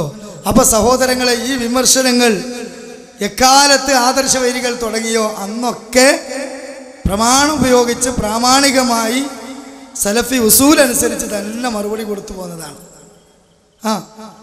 മടപൂരികളത് വീണ്ടും വീണ്ടും പറഞ്ഞപ്പോൾ ഇസ്ലാം മാസികയിൽ തന്നെ കൃത്യമായി പത്രാധിപർ ഒരു കുറിപ്പ് നൽകി. എന്ത്? ആ വിഷയം ശിർക്കാണ്, അത് തിരുത്തേണ്ടതാണെന്നല്ല, മറിച്ച് വിശദീകരണം നൽകിയിട്ട് പറഞ്ഞു. എന്ത്? ഒരിക്കലും തന്നെ ലേഖകനോ ഇസ്ലാം മാസികയോ അങ്ങനെ ഉദ്ദേശിച്ചിട്ടില്ല. മറിച്ച് ഒരു വിളി എപ്പോഴാണ് ഇബാദത്താകുന്നത്, ഒരു സഹായത്തേട്ടം എപ്പോഴാണ് ശിർക്കാകുന്നത്, കാര്യകാരണ ബന്ധം എന്താണ്, കാര്യകാരണ ബന്ധത്തിന് അധീനം എന്താണ്, അഭൗതികം ഭൗതികം എന്താണ് എന്ന് യഥാർത്ഥത്തിൽ ഇവിടെ പഠിപ്പിച്ചു കൊടുക്കുകയാണ് ചെയ്തിട്ടുള്ളത്. അതിൽ വന്ന ഒരു പരാമർശത്തെ സന്ദർഭത്തിൽ നടത്തിയെടുത്ത് ജിന്നുകളോടും മലക്കുകളോടും സഹായം തേടാം എന്ന് ഇസ്ലാം മാസികയും ലേഖകനും പറയുന്നു എന്ന് വരുത്തി തീർത്ത മടപുരികളോട് പറഞ്ഞു. എന്ത്? കള്ള് കുടിക്കുന്നത് ശിർക്കല്ല എന്ന് പറഞ്ഞാൽ അത് അനുവദനീയമാണെന്ന് അതിനെ വ്യാഖ്യാനിക്കുന്നത് ശരിയാണോ? ഞാൻ പറയാണ് കള്ളുകുടി ശിർക്കല്ല. ഓ, കള്ളു കുടിക്കാൻ ഫത്വ കൊടുത്തു എന്ന് പറയാൻ പറ്റുമോ? അത് ഹലാലാണ്, എനിക്ക് വാദമില്ല എന്ന് പറഞ്ഞ പോലെ സഹോദരങ്ങളെ, അവിടെ വിഷയം പഠിപ്പിക്കുക ചെയ്തല്ലാതെ ഒരിക്കലും ശിർക്കിലേക്ക് വിളിച്ചു കൊണ്ടുപോകുന്ന ഒരു ആഹ്വാനമായിരുന്നില്ല അത് എന്ന് ഇസ്ലാം മാസിക തന്നെ വിശദീകരണം നൽകിയിട്ടുണ്ട് പിന്നീട് വന്നിട്ടുള്ള ചില ലേഖനങ്ങളിൽ. അപ്പോൾ ഇവിടെ ഇത്ര കൃത്യമായി മറുപടി കൊടുത്തു. വീണ്ടും ഇത് ആരോപിച്ചപ്പോൾ ഹനീഫ് കായക്കൊടി എന്ന് പറയുന്ന മുജാഹിദ് പ്രസ്ഥാനത്തിലെ പ്രാസംഗികൻ തന്നെ ഇസ്തിഖാമ പ്രോഗ്രാമിൽ വ്യക്തമായി പറയുന്ന ആ മറുപടികൾ കേട്ടോളൂ. അള്ളാഹുവിനോട് മാത്രം പ്രാർത്ഥിക്കണമെന്ന് പ്രബോധനത്തിന്റെ മുഴുവൻ മേഖലകളിലും പറഞ്ഞുകൊണ്ടിരിക്കുന്ന മുജാഹിദ് പ്രസ്ഥാനത്തിനെതിരെ ഒരു വിഭാഗം നടത്തിക്കൊണ്ടിരിക്കുന്ന ദുർവ്യാഖ്യാനത്തിന്റെ ആഴമാണ് നമുക്കിപ്പോൾ മനസ്സിലായിരിക്കുന്നത്. അള്ളാഹുവിനോട് മാത്രം പ്രാർത്ഥിക്കണം എന്ന ഈ ആദർശം മുജാഹിദുകൾ പറയുന്നതിന്റെ പ്രാധാന്യവും അതിന്റെ അനിവാര്യതയും ഇവിടെ വിശദീകരിക്കപ്പെട്ടു. സഹോദരങ്ങൾ, നിങ്ങൾ ആലോചിച്ച് നോക്കൂ. അള്ളാഹുവിൻ്റെ അപാരമായ അനുഗ്രഹം കൊണ്ട് മുസ്ലിമായി ജനിക്കുവാനും ജീവിക്കുവാനും ഭാഗ്യം കിട്ടി. അതിനും പുറമെ മുജാഹിദ് കുടുംബത്തിലൂടെ തന്നെ ജനിച്ച് വളർന്ന് അറബി കോളേജിലൂടെ ഖുർആനും സുന്നത്തും ഫിഖുകളൊക്കെ പഠിച്ച് അങ്ങനെ ഒരു പ്രബോധന രംഗത്ത് എത്രത്തോളം സംവാദം വരെ നടത്താനുള്ള കഴിവ് അള്ളാഹിൻ്റെ അനുഗ്രഹം കൊണ്ട് കിട്ടിയ ആളാണ് ആര്? ഈ ഇപ്പോൾ പ്രസംഗിച്ച ഹനീഫ് കായക്കൊടി. പക്ഷേ ഹിദായത്ത് എന്ന് പറയുന്നത് അള്ളാഹു തആല അവൻ്റെ മഹത്തായ തൗഫീഖ് കൊണ്ട് മാത്രം നൽകുന്നൊരു കാര്യമാണ്, അല്ലേ? അത് അള്ളാഹു തആല എടുത്തു കളഞ്ഞാൽ അത് നൽകാൻ ഒരാൾക്കും കഴിയില്ല. അബൂ താലിബ് മരിക്കാൻ കിടക്കുമ്പോൾ റസൂലുള്ളാഹി സ്വല്ലല്ലാഹു അലൈഹി വസല്ലം അങ്ങോട്ട് ചെന്നിട്ട് പറഞ്ഞു, പൊന്നാര പിതൃവ്യ ലായിലാന്ന് വെച്ചല്ലേ. പക്ഷെ അദ്ദേഹം ശിർക്കൻ വിശ്വാസത്തിൽ മരിച്ചുപോയി. കരങ്ങിക്കലഞ്ഞ കണ്ണുമായി പുറത്തിറങ്ങിയ റസൂലുള്ളാഹി സ്വല്ലല്ലാഹു അലൈഹി വസല്ലം അല്ലാഹു തആല 3 ആയത്തുകൾ ഇറക്കി ആശ്വാസം പകരുകയാണ്. ഇന്നക ലാ തഹ്ദീ മൻ അഹ്ബബ്ത വലാകിന്നല്ലാഹ യഹ്ദീ മൻ യശാ വഹുവ അലമു ബിൽ മുഹ്തദീൻ. ഈ ആയത്ത് ഈ സന്ദർഭത്തിൽ സഹോദരങ്ങളെ ഇവിടെ പറയേണ്ടിയും ഓർക്കേണ്ടിയും വരികയാണ്. ദുഃഖമുണ്ട് ഇതിൽ. എന്താണ്? അല്ലാഹുവിന്റെ റസൂലിനോട് പറയാൻ, താങ്കൾ ആഗ്രഹിക്കുന്നവരെ ഹിദായത്തിൽ കൊണ്ടുവരാൻ നിങ്ങൾക്ക് കഴിയില്ല റസൂലേ. ഹിദായത്ത് ആർക്ക് കിട്ടണമെന്ന് അല്ലാഹു തആല കൃത്യമായി അറിയുന്നവരാണ്. ആ രൂപത്തിൽ അല്ലാഹു നൽകിയ ഹിദായത്ത് അത് പടച്ചു തമ്പുരാൻ തന്നെ എടുത്തു കളയുന്ന വിധം പ്രിയപ്പെട്ട സഹോദരങ്ങളെ ഈ രൂപത്തിൽ തൗഹീദിനെ സംരക്ഷിച്ചു പോന്ന ഹനീഫ് കായക്കൊടിയും അനസ് മുസ്ലിയാരിൽ നിന്നും അത് യഥാർത്ഥത്തിൽ വഴിമാറി ഒഴുകിപ്പോയി. അതുകൊണ്ടാണ് അവർ ഇത്ര കാലം മടവൂരികളും കുബൂരികളും ഈ വിഷയത്തിൽ ഇസ്ലാം മാസികയിൽ വന്ന പരാമർശങ്ങളെ ശിർക്ക് മുന്നേറിയപ്പോൾ ഒരിക്കലും തന്നെ അതിൽ ശിർക്കിൻ്റെ ഒരു വശം പോലുമില്ല, ഒരു ധ്വനിയുമില്ല, ഒരു ആഹ്വാനവുമില്ല എന്ന് വ്യക്തമായി പറഞ്ഞത്. അന്ന് യഥാർത്ഥത്തിൽ ആ ഇസ്ലാഹിൻ്റെ അക്ഷര ശബ്ദത്തെ അല്ലെങ്കിൽ തൗഹീദിൻ്റെ അക്ഷര ശബ്ദമായ ഇസ്ലാഹിനെ അവരങ്ങേയറ്റം സ്നേഹിച്ചിരുന്നു. അതിലെ ഓരോ വ്യക്തികളെയും അങ്ങേയറ്റം ഇഷ്ടപ്പെട്ടിരുന്നു. പിന്നീട് ആരുടെയൊക്കെ പ്രലോഭനം വഴി ചില ഭൗതിക താല്പര്യങ്ങൾ ലഭിച്ചത് വഴി ഒക്കെ ആകാം യഥാർത്ഥത്തിൽ ഹുസൈൻ സലഫി, അബ്ദുൽ ഖാദർ കരുവമ്പയിൽ, ഫൈസൽ മുസ്ലിയാർ, അതുപോലെ തന്നെയുള്ള സക്കരിയ സലാഹി, ജബ്ബാർ മൗലവി തുടങ്ങിയ ഈ അമീർ ഒതുക്കങ്ങൾ തുടങ്ങിയ ആളുകൾ സംരക്ഷിച്ചു പോരുന്ന ഈ ഇസ്ലാഹ് മാസികയെ ശക്തമായി വിമർശിക്കുകയും അതിൽ ലേഖനത്തെ ശിർക്ക് ആരോപിക്കുകയും ചെയ്തുകൊണ്ട് ഇത്ര കാലം മുജാഹിദുകൾ പിടിച്ചു നിന്ന ഈ സെറ്റപ്പിനെ മുഴുവനും ഈ ഖുബൂരികളുടെ മുമ്പിലും മടവൂരികളുടെ മുമ്പിലും തകിടം മറിച്ച് മാനക്കേടുണ്ടാക്കി സഹോദരങ്ങളെ ഒരു സംവാദം നടത്തി തിരിച്ചുകൊണ്ട് പോകുന്നു. ഇതെന്തിനായിരുന്നു എന്ന് നിങ്ങൾ ചിന്തിക്കണം. എന്തിനായിരുന്നു ഇതെല്ലാം നിങ്ങൾ ചിന്തിക്കണം. അതുകൊണ്ട് വളരെ വേദനയോടുകൂടി മുസ്ലിയാക്കന്മാർ ഇന്ന് നമുക്ക് നേരെ ശിർക്ക് ആരോപിച്ച് പൂർവികരായ അഹ്ലുസുന്നയുടെ പണ്ഡിതന്മാരെയും തൗഹീദിന് വേണ്ടി കേരളത്തിൽ പേനയുന്തി ഖുറാഫികളുടെ ശിർക്കിന്റെ വിശ്വാസങ്ങളെ മുനയൊടിച്ച് മുന്നോട്ട് പോയ ആളുകളെയും ശിർക്ക് ആരോപിച്ച് മുശ്രിക്കുവാക്കി മുദ്ര കുത്തുവാൻ ഖുറാഫികൾക്ക് ഓശാന പാടിക്കൊടുത്ത ഏണി വെച്ചു കൊടുത്ത ആ സംവാദത്തിലെ വേദനാജനകമായ രംഗവും അതിട്ടുകൊണ്ട് നൗഷാദ് ഹസനി എന്ന മുസ്ലിയാർ ആഘോഷിക്കുന്നതും ഒന്ന് നിങ്ങൾ കാണുക. അടുത്ത ചോദ്യം ഏത് മൂവാറ്റുപുഴയിലെ രണ്ടാമത്തെ ചോദ്യം. അല്ല കായക്കൊടി, നിങ്ങളെ നേതാവായ ജബ്ബാർ മൗലവിന്റെ പുസ്തകത്തിൽ പറയുന്നു ശിർക്കല്ല, ജബ്ബാർ മൗലവി മുശ്രിക്കാണോ? ആ ചോദ്യം കേട്ടു. ഏതായാലും ഇപ്പോൾ പറഞ്ഞെന്താ, യാ ഇബാദല്ലാഹി അഈനൂനി എന്ന് വിളിക്കുന്നത് ശിർക്കാണോ എന്ന് ചോദിച്ചപ്പോൾ അത് ആ വാക്ക് പറയാൻ അയാൾക്കൊരു ചെറിയ പ്രയാസം ഉണ്ടാവും. ഏതായാകട്ടെ ശിർക്കാണ് എന്നാണല്ലോ ഇപ്പൊ നിങ്ങൾ പറഞ്ഞു വെച്ചത്. അടുത്ത ഞങ്ങളുടെ ചോദ്യം, ഇത് നിങ്ങളുടെ പത്രം ഇസ്ലാഹ് പത്രം, ഞങ്ങളുടേതല്ലല്ലോ ഇസ്ലാഹ് പത്രം. ഇതിൽ നിന്ന് ഞാൻ വായിക്കുന്നു കേട്ടോളൂ.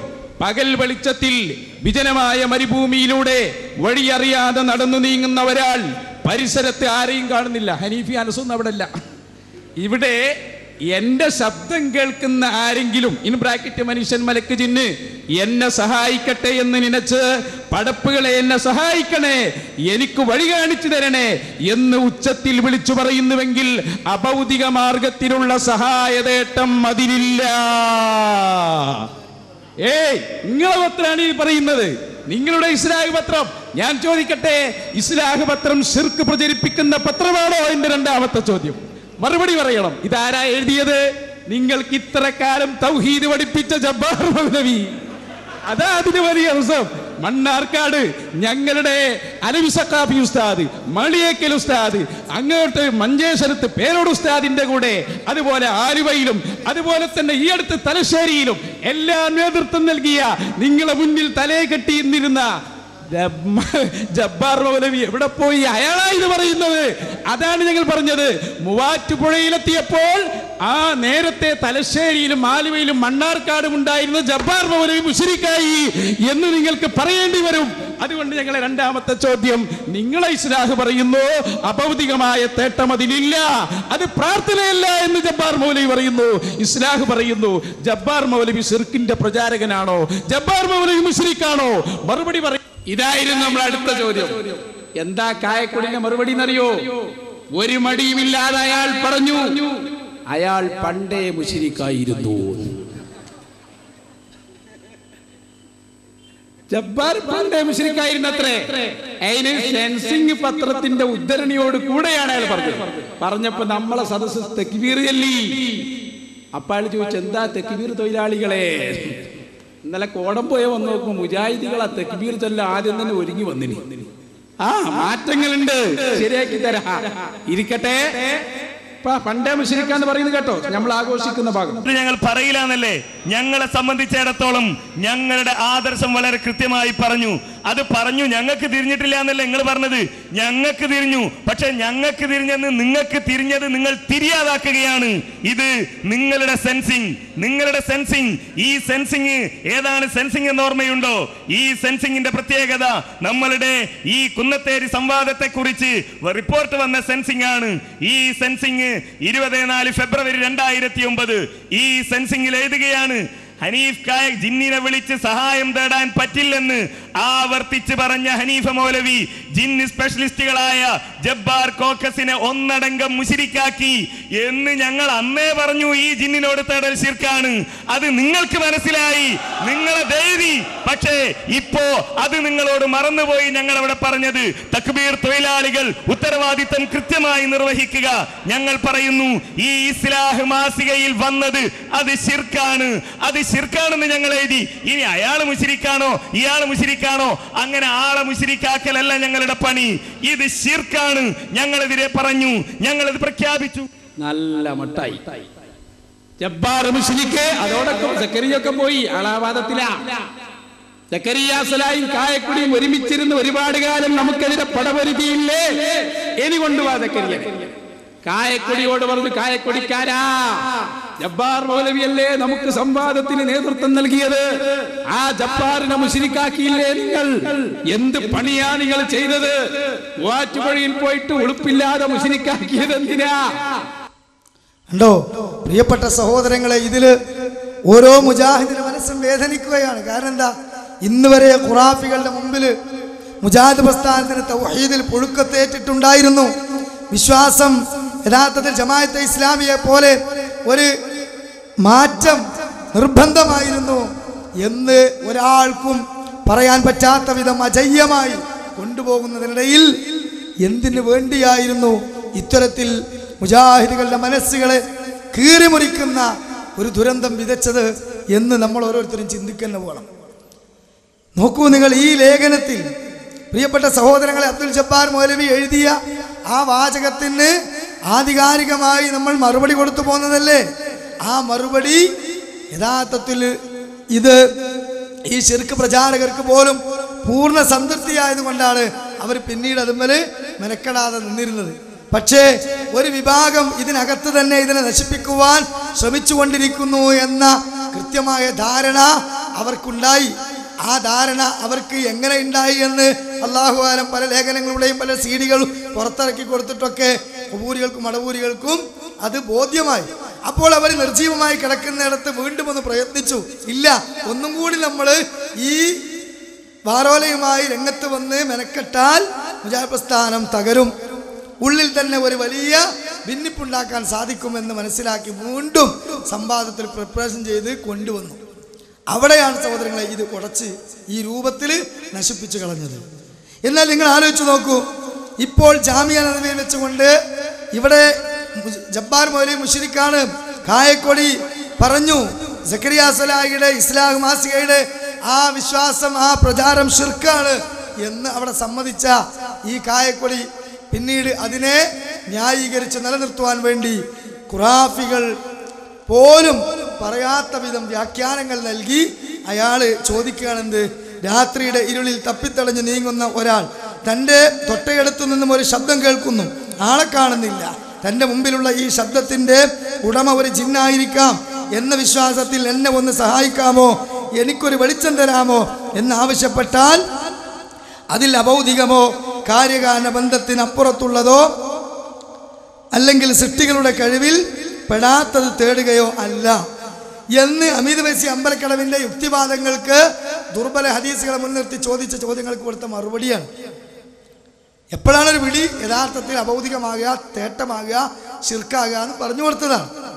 അതിനെ സഹോദരങ്ങളെ ഇപ്പോൾ ഇവിടെ അടിയറ വെച്ച കായക്കൊടിക്കാരൻ ജാമിയ നബവിയിൽ വെച്ച് മുജാഹിദുകളുടെ മുമ്പിൽ വീണ്ടും വസ്വാസ് ഉണ്ടാക്കുക. കാരണം ആശയക്കുഴപ്പമുണ്ടാക്കാൻ അത് പ്രത്യേകമായി പഠിച്ചിട്ടുണ്ട് എന്ന് അദ്ദേഹം തന്നെ വേറെ സലാഹിയോട് പറഞ്ഞതൊക്കെ നിങ്ങൾ കേട്ടിട്ടുണ്ടാവും. അപ്പം അദ്ദേഹം അത് പറഞ്ഞത് നിങ്ങളത് കേൾക്കുക.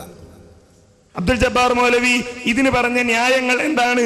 ഒന്ന്, കാര്യകാരണ ബന്ധത്തിനപ്പുറത്തുള്ളതല്ല. ജിന്നിനോടുള്ള അതല്ലെങ്കിൽ മലക്കിനോടുള്ള ഈ സഹായതട്ടം കാര്യകാരണ ബന്ധത്തിന് അപ്പുറത്തുള്ളതല്ല എന്നാണ്. എന്നാൽ ഇത് അപ്പുറത്തുള്ളതല്ലേ ആണ് എന്ന് എല്ലാവർക്കും അറിയാം. എന്ത് കാര്യകാരണ ബന്ധമാണ് ജിന്നും മനുഷ്യനും തമ്മിലുള്ളത്? നാം പറയുന്നത് ജിന്നിന് എങ്ങനെ കേൾക്കാൻ കഴിയും? എന്താ സഹോദരങ്ങളെ ഈ പറയുന്നത്? എന്ത് കാര്യകാരണ ബന്ധമാണ് മനുഷ്യനും ജിന്നും തമ്മിലുള്ളത് എന്നാ?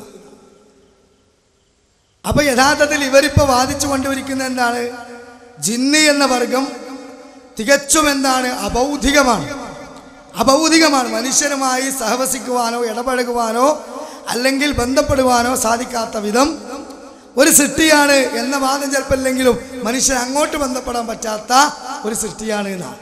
അങ്ങനെ ആകുമ്പോൾ ഏതെല്ലാം ഹദീസുകൾ നിഷേധിക്കേണ്ടി വരും? ഒന്ന്, ഇമാം ബുഖാരി ഉദ്ധരിക്കുകയാണ്, അനിൽ കുഹാനി ജ്യോത്സ്യന്മാരെ പറ്റി ചോദിച്ചപ്പോൾ പറഞ്ഞു, ലൈസ ബിഷൈ, അവരൊന്നുമല്ല, ഒരു കുന്തുമല്ല. അപ്പൊ ആയിഷ റളിയല്ലാഹു അൻഹ പറഞ്ഞു, അങ്ങനെ പറയരുത് നബിയെ, അവർ ചില കാര്യങ്ങളൊക്കെ പറയുന്നത് ഒത്തുവരുന്നുണ്ടല്ലോ. അപ്പൊ അള്ളാഹുവിന്റെ റസൂൽ സല്ലല്ലാഹു അലൈഹി വസല്ലം പറഞ്ഞു, എന്താ അത്? ശൈത്താന്മാര് ചിലതൊക്കെ കട്ടുകേട്ട് ഇവരുടെ കാതിൽ കുറുകി കൊടുക്കുകയാണ്, കോഴി കുറുകുന്ന പോലെ. അപ്പോൾ അവർ പറയും. അപ്പോൾ ഇവർ എങ്ങനെ പറയുന്നത് മനസ്സിലാകുക എന്ന് ചോദിച്ച കായക്കൊടിക്കാരൻ എവിടെ എത്തി? ഹദീസുകളെ പോലും നിഷേധിക്കുന്ന വാദത്തിലേക്ക് എത്തൂലേ? ജിന്നുകൾ സഹോദരങ്ങളെ, പിശാചുക്കള് ജ്യോത്സ്യന്മാരുമായി ഇടപഴകിയിട്ട് ഏതെല്ലാം തരത്തിലുള്ള ഉപകാരങ്ങളും ഉപദ്രവങ്ങളും സമൂഹത്തിൽ ചെയ്യുന്നുണ്ട് ഇല്ലേ? അത് മാത്രം ആലോചിച്ചാൽ പോരെ?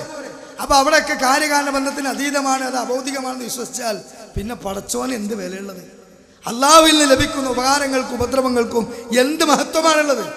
ഇവരിപ്പോൾ പറഞ്ഞ് അള്ളാഹുവിനെയും പിശാചിനെയും നമ്മളൊന്നാക്കി പറഞ്ഞു വന്ന് നോക്കുമ്പോൾ അള്ളാഹിൻ്റെ കഴിവും ശൈത്താൻ്റെ കഴിവും ഒന്നാണെന്നാ ഇവരെ വാദപ്രകാരം വരിക.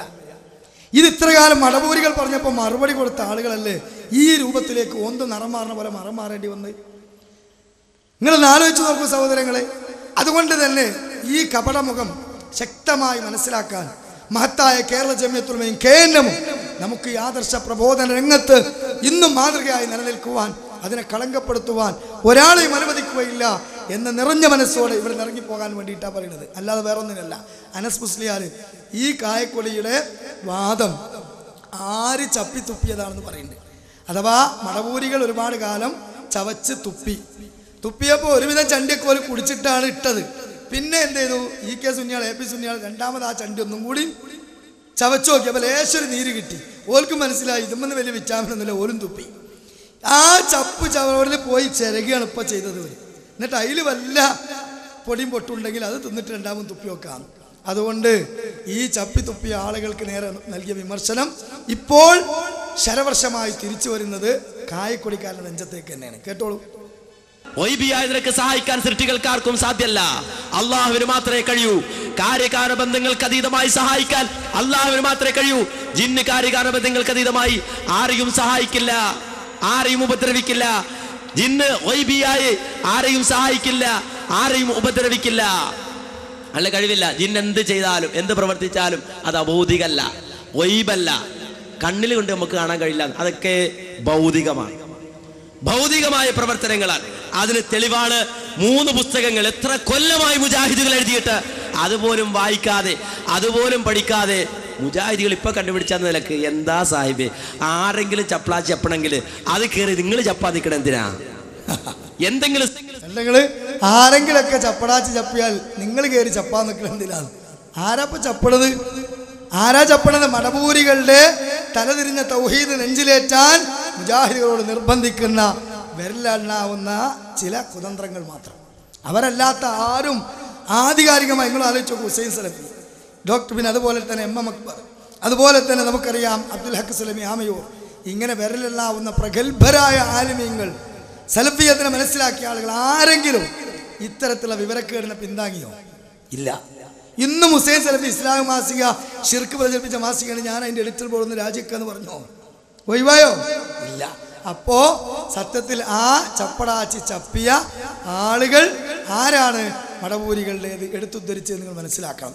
ഇനി കൃത്യമായി അനസ് മൗലവി തന്നെ വീണ്ടും ആ വിഷയം ഒന്നുകൂടെ പറയുന്നു, നിങ്ങൾ കേട്ടോളൂ. സ്വന്തമായിട്ട് വായിച്ച് പഠിക്കണ്ടേ? ആരെങ്കിലും കൊണ്ടുനടക്കണ കണ്ടപ്പോ കൊള്ളാലോ, അത് നമുക്കും പറ്റുമോ, നമുക്ക് ഇറങ്ങാം. അങ്ങനെ ഇറങ്ങിയിട്ടുണ്ട്. അത് ഞാൻ ഇൻഷാ അല്ലാഹ് കുറച്ച് സമയത്തിന് ശേഷം ഇയാൾ എന്നെ പറയുന്നുണ്ട് പെട്ടത് അല്ലേ, ചാത്തൻ പോത്തൻ കുറിഞ്ചാത്തന്മാർ തെക്ക് വടക്കോട്ടോടുകയാണ് എന്ന് മുദ്രാവാക്യം വിളിച്ചിട്ട് കുറെ ചാത്തന്മാരും പോത്തന്മാരും തിരുവനന്തപുരം മുതൽ കാസർഗോഡ് വരെ ആ ചടഞ്ഞതും കൊണ്ട് ഓടി നോക്കി. എന്നിട്ട് ഒന്നും സംഭവിച്ചോ? വല്ലതും സംഭവിച്ചോ? കേരളത്തിൽ വല്ലതും സംഭവിച്ചോ? കുറെ ചാത്തന്മാർ റോഡിലൂടെ ഓടി എന്നല്ലാതെ. അതുകൊണ്ട് ആരെങ്കിലും ചപ്പി തുപ്പിയത് അത് വാരി അണ്ണാക്കിലിടാൻ ശ്രമിക്കരുതേ പൈസി എന്നാണ് ഈ സമയത്ത് വളരെ സ്നേഹത്തോടെ ഉപദേശിക്കാനുള്ളത് അല്ലേ. കുറെ ഓടിയതല്ലേ ഇതൊക്കെ ഇവിടെ. അപ്പോ ഒന്നും പുതിയതല്ല, പഴയ വീഞ്ഞ് പുതിയ കുപ്പിയിൽ. ഇപ്പൊ ആരാണ് ആ പുതിയ കുപ്പി വായിലാക്കി ചപ്പണത്? ഇതാണ് മലർന്നു കിടന്ന് മോട്ടറിൽ തുപ്പിയാൽ തുപ്പലൻ സ്വന്തം ചിറിയിലേക്ക് വരുമെന്ന് പറഞ്ഞത് അല്ലേ. ഈ ഒരു ഗതികേട് ഇസ്ലാം പ്രസ്ഥാനത്തിൽ ആധികാരികമായി ഖുർആനും സുന്നത്തും കൃത്യമായി സലഫുകളുടെ പാതയനുസരിച്ച് നെഞ്ചിലേറ്റ് ഏതെങ്കിലും ഒരു പണ്ഡിതനോ എഴുത്തുകാരനോ ഒരു പ്രവർത്തകനോ വന്നിട്ടുണ്ടോ? ഇല്ല. പിന്നെ എന്തിനാണ് ഈ അപമാനം മൊത്തം നമ്മൾ ഏറ്റെടുക്കേണ്ട ആവശ്യം? ഇല്ല. അതുകൊണ്ടാണ് ഇതിങ്ങനെ കല്ലും നെല്ലും വേർതിരിച്ച് പതിരി കാണിച്ചു കൊടുക്കുന്നത് കേട്ടോ. അല്ലാതെ ഒരിക്കലും വേറെ രൂപത്തിലുള്ള വ്യക്തിവൈരാഗ്യങ്ങളല്ല. അടുത്ത ക്ലിപ്പുകൾ കേട്ടോളൂ. സൃഷ്ടികളുടെ കഴിവിനപ്പുറമുള്ളത് ചോദിക്കലാണ് എന്ന് എന്തായിരുന്നു നിർവചനം മാറ്റിയത്? സൃഷ്ടികളുടെ കഴിവിനപ്പുറമുള്ളത് ചോദിക്കലാണ് എന്ന്. ഇൻഷാ അല്ലാഹ് നിർവചനം നമ്മൾ കേൾപ്പിച്ചു തരാം. അവർ മാറ്റിയ നിർവചനം, മാറ്റിയ നിർവചനം കേൾപ്പിച്ചു തരാന്ന്. സൃഷ്ടികളുടെ കഴിവിനപ്പുറമുള്ളത് ചോദിക്കൽ, അതാണ് പ്രാർത്ഥന. അത് മുജാഹിദുകൾ മാറ്റിയ നിർവചനമാണ് എന്ന്. അത് നമ്മൾ പിന്നെ കേൾപ്പിക്കുന്നു. മൂലാരി കേൾപ്പിക്കണ്ട, ഞങ്ങൾ കേൾപ്പിച്ചു തരാം. എവിടുന്നല്ലേ? ഇത് യുവത ഇറക്കിയ ബുക്ക്, ലേറ്റസ്റ്റ് ബുക്കാണ്. യുവത ഇറക്കിയ ബുക്ക്. യുവത എന്ന് പറഞ്ഞാല് മടവൂരികളുടെ പ്രസിദ്ധീകരണാലയം. ആരുടെ ഫത്വ? KM മൗലവിയുടെ ഫത്വ. ഏത്? KM മൗലവിയുടെ ഫത്വ. മുജാഹിദ് പ്രസ്ഥാനത്തിന്റെ തുടക്കക്കാരൻ, അദ്ദേഹം കൊടുത്ത ഫത്വ KM മൗലവി. ആ KM മൗലവിയുടെ ഫത്വകൾ ഇതൊന്ന് വായിച്ച് പഠിച്ചൂടെ മദനി? നന്നായിട്ട്. എന്താ മുജാഹിദ് പ്രസ്ഥാനത്തിന്റെ ആദർശം? ഞങ്ങളൊക്കെ സുന്നിയായിരുന്നു. ആ സുന്നിയായിരുന്ന ഞങ്ങളൊക്കെ ഈ പ്രസ്ഥാനത്തിലേക്ക് വന്നതൊക്കെ വായിച്ച് പഠിച്ച് ആദർശം പഠിച്ചിട്ടാ വാദോറേ നടക്കണത്. ഈ മദനി എന്നൊക്കെ പറഞ്ഞ സർട്ടിഫിക്കറ്റും കൊണ്ട് നടക്കുന്നുണ്ടല്ലോ. ഒന്ന് വായിച്ചൂടെ ഈ ബുക്ക്? KM മൗലവിയുടെ ബുക്കെങ്കിലും ഒന്ന് വായിച്ചു നോക്കൂടെ? ഞാനല്ല പറയുന്നത്, കേട്ടോളൂ. മുജാഹിദുകൾ മാറ്റിയ, മുജാഹിദുകൾ തിരുത്തിയ നിർവചനാണ്, പുതിയ നിർവചനം ഉണ്ടാക്കിയതാണ്. എന്നാ ഇതിന്റെ 136-ാമത്തെ പേജ് കേട്ടോ. KM മൗലവിയുടെ ഫത്വ. KM മൗലവിയുടെ ഫത്വ. അത് KNM പബ്ലിഷ് ചെയ്തല്ല, യുവത പബ്ലിഷ് ചെയ്തത് CP ഉമർ സുല്ലമി. ആ CP ഉമർ സുല്ലമിയാണ് ഇതിന് അദ്ദേഹമാണ് ആമുഖം എഴുതിയിട്ടുള്ളത്.